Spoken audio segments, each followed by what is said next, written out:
문재인 대통령은 미국, 일본, 러시아 정상과 잇따라 통화하고 남북 정상회담의 성과를 설명했습니다.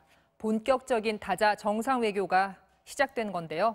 청와대 이재훈 기자를 연결해서 자세히 알아보겠습니다.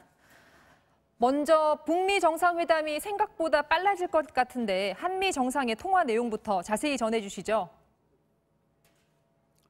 네, 트럼프 미국 대통령은 통화에서 남북 정상이 판문점 선언을 통해 완전한 비핵화를 천명한 것은 전 세계에 매우 반가운 소식이라고 말했습니다. 그러면서 두 정상은 대화의 초점을 남북 정상회담에서 북미 정상회담으로 옮겼습니다. 김의겸 청와대 대변인의 말을 들어보시죠.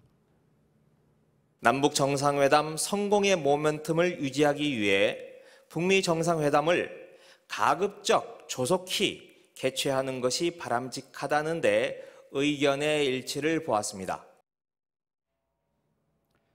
두 정상은 앞으로 있을 북미 정상회담 후보지 두세 곳에 대해서도 의견을 주고받았습니다. 이처럼 한미 정상이 북미 정상회담을 빨리 개최하기로 한 것은 북미 정상회담의 성공 가능성이 높아졌다는 전망 때문인 것으로 보입니다. 오늘 통화에서는 북미 정상회담 이후 문재인, 김정은, 트럼프 세 정상이 함께 만나는 남북미 정상회담 개최 문제도 논의됐다고 청와대는 밝혔습니다. 네, 아베 일본 총리와 푸틴 러시아 대통령과는 오늘 통화를 했다고 하는데 양국의 입장은 어땠습니까?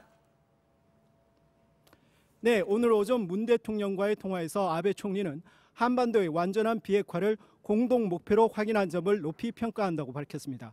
이에 대해 문 대통령은 북한과 일본의 다리를 놓겠다는 뜻을 아베 총리에게 밝혔습니다. 문 대통령은 김정은 위원장이 일본과 대화할 용의가 있다고 밝혔다고 전달한 뒤 아베 총리가 과거사 청산에 기반을 둔 북일 국교 정상화를 바란다는 점을 김 위원장에게 전했다고 덧붙였습니다. 일본인 납북자 문제와 관련해서는 문 대통령이 김정은 위원장에게 아베 총리의 뜻을 구체적으로 전했다고 청와대는 밝혔습니다. 오후에는 러시아 푸틴 대통령과도 통화했습니다. 푸틴 대통령은 남북 정상회담의 결과가 한반도에서 확고한 평화를 구축하는 데 튼튼한 기반이 될 것이라고 평가하면서 러시아의 철도 가스 전력이 한반도를 거쳐 시베리아로 연결되면 한반도의 번영에 기여할 것이라는 뜻을 나타냈습니다. 네, 북미 정상회담 앞두고 한미 양국의 외교 국방 라인도 별도의 접촉을 했죠?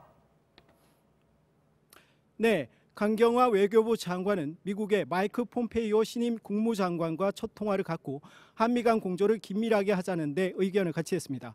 송영무 국방장관도 매티스 국방장관과 통화를 했는데요. 앞으로 군사적 긴장 완화 논의를 위한 남북 군사 당국 간 회담이 개최될 예정이라고 설명했고 이와 관련해서도 미국 측과 긴밀히 소통할 것이라고 강조했습니다. 지금까지 청와대에서 MBC 뉴스 이재훈입니다.